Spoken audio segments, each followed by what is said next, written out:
Hello everyone. Being patient-centric in the OET speaking test involves demonstrating empathy, understanding, and effective communication skills. So here are some tips to help you focus on the patient's needs and concerns during the test. So tips for being patient-centric in OET speaking, let's look at point number 1. Show empathy and understanding. Use phrases like, I understand that you're feeling anxious about this, or it sounds like you have been through a lot. Actively listen to the patient's concerns and acknowledge their feelings. For instance, if a patient is worried about his surgery, you might say, I understand that surgery can be daunting, but we are here to support you every step of the way. So try this. Second one, use open-ended questions. Ask questions like, can you tell me more about your symptoms? Or, how have you been managing your condition at home?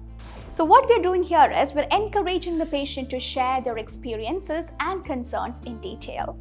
For instance, how has your pain been affecting your daily activities? ഇങ്ങനത്തെ ചോദ്യങ്ങൾ ചോദിക്കുമ്പോൾ കുറച്ചുകൂടി patient-centric ആവാനായിട്ട് നമുക്ക് സാധിക്കും. Now let's look at the third point. Provide clear and reassuring information. Use simple language to explain medical terms and procedures. You can say something like this.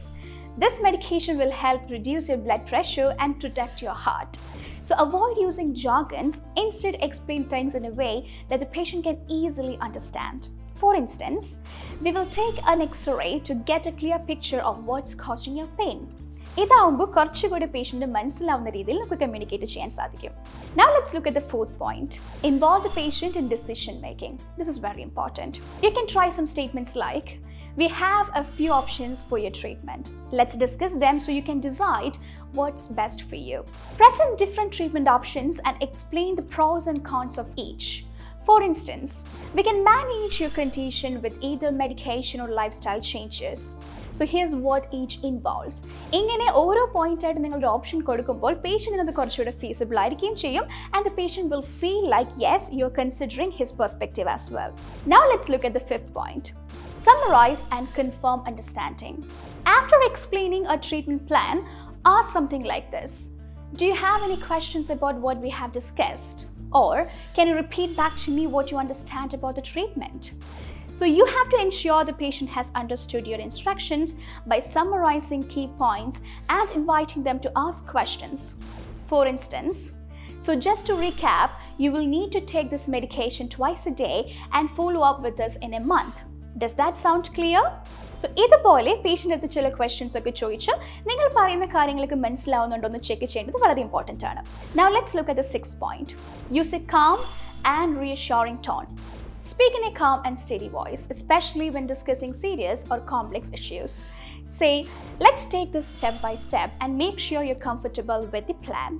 Maintain a composed demeanor to help put the patient at ease. For instance, I'm here to help and we will work through this together. So ഇത്രയും points നിങ്ങൾക്ക് മനസ്സിലായിട്ടുണ്ടാവും അല്ലേ? നമുക്കൊരു practice scenario കൂടെ നോക്കിയാലോ? This is the scenario. A patient is worried about the side effects of a new medication. So let's see എങ്ങനെയായിരിക്കും ഒരു conversation പോകുന്നത് നമുക്ക് നോക്കാം. So the nurse is saying something like this. I understand that starting a new medication can be concerning. Can you tell me what specifically worries you about the side effects? So imagine the patient responded like this. I'm afraid it will make me feel nauseous all the time. ഇതെങ്ങനെ നമുക്ക് deal ചെയ്യാൻ പറ്റും? You can try something along these lines. I hear you. Some people do experience nausea, but it usually goes away after a few days. We can also discuss ways to manage it if it happens. Does that help ease your mind a little bit? So by incorporating these steps and practicing with scenarios like the one above, you can develop a patient-centric approach that will be effective in the OET speaking test. So I hope this was helpful for you guys. Keep learning. Neetu's Academy, India's #1 language academy.